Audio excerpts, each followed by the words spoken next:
આજે હું તમારી સાથે શેર કરીશ દહીં તીખારી અને ખોબા રોટીની રેસીપી, એ પણ કાઠિયાવાડી સ્વાદ સાથે. તો બનાવવાનું શરૂ કરીએ. તો પહેલાં આપણે ખોબા રોટી બનાવીશું. તો તેના માટે 1 કપ ઘઉંનો લોટ લઈશું. તેમાં સ્વાદ પ્રમાણે મીઠું એડ કરીશું અને થોડો અજમો એડ કરીશું. 4 ચમચી જેટલું તેલ એડ કરીશું. લોટને સરસ રીતે મિક્સ કરી લઈશું અને મોણને પણ સરસ રીતે મિક્સ થઈ જાય ત્યાં સુધી આપણે તેને મસળી લઈશું.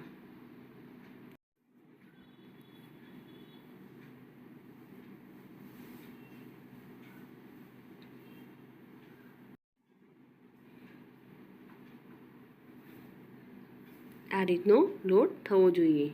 હવે તેમાં આપણે પાણી એડ કરીશું અને ભાખરી જેવો લોટ તૈયાર કરીશું અને તેને અડધો કલાક માટે રેસ્ટ આપીશું. ત્યાં સુધી આપણે દહીંને વઘારી લઈશું. તો એક પેનમાં 3-4 ચમચી જેટલું તેલ એડ કરીશું. તેમાં રાઈ એડ કરીશું અને જીરું એડ કરીશું. અડધી ચમચી જેટલી હિંગ એડ કરીશું. 1 લાલ મરચું એડ કરીશું અને 1 તમાલપત્ર એડ કરીશું.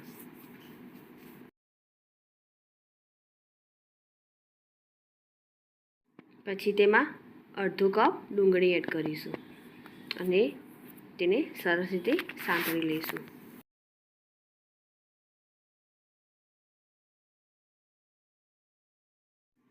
એક ચમચી જેટલું વાટેલું લસણ એડ કરીશું અને તેને કૂક થવા દઈશું.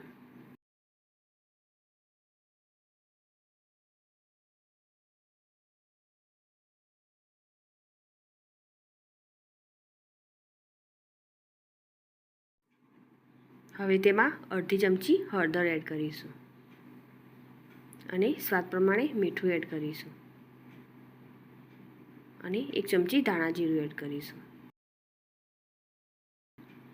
અને 1 ચમચી લાલ મરચું પાવડર એડ કરીશું.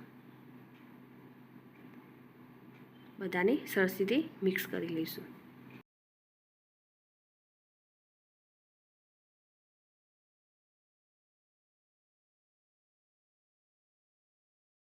હવે તેમાં 1 કપ દહીં એડ કરી દઈશું અને ગેસની ફ્લેમ બંધ કરી દઈશું અને સરસ રીતે મિક્સ કરી લઈશું. તો તૈયાર છે આપણી દહીં તીખારી, જેને આપણે વઘારેલું દહીં પણ કહીએ છીએ. હવે તેમાં અડધી ચમચી ગરમ મસાલો એડ કરીશું અને મિક્સ કરી લઈશું. હવે આપણે લોટને સારી રીતે મસળી લઈશું. એક જાડી ભાખરી વણી લઈશું.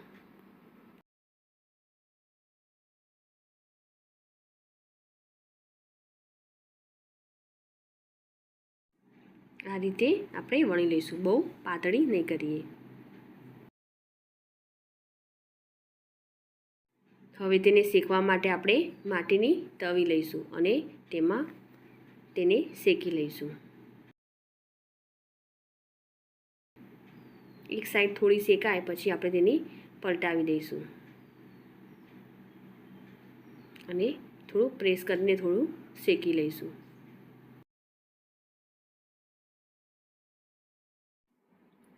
આ રીતે બંને આંગળીની મદદથી આ રીતે ડિઝાઇન બનાવી દઈશું. બીજી રીતથી પણ આપણે ચીપિયાની મદદથી આ રીતે ડિઝાઇન બનાવી દઈશું. ચીપિયાથી બનાવવાથી આસાનીથી બની જાય છે.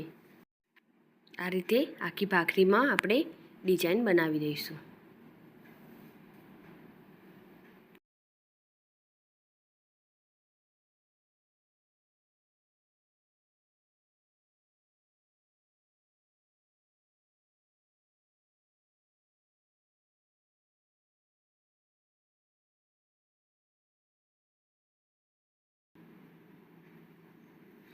અને તેને સારી રીતે શેકી લઈશું. આપણે તેને ચેક કરી લઈશું. હજુ પણ થોડી બાકી છે, તો આપણે તેને પ્રેસ કરીને થોડી શેકી લઈશું.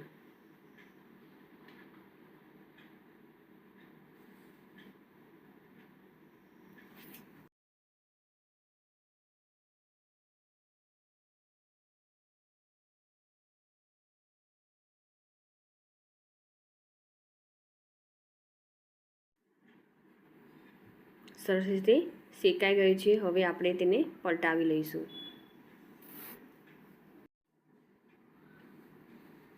અને આ સાઈડ પણ શેકાઈ ગઈ છે. તો આપણી ખોબા રોટી તૈયાર છે. હવે આપણે તેના પર ઘી લગાવી લઈશું.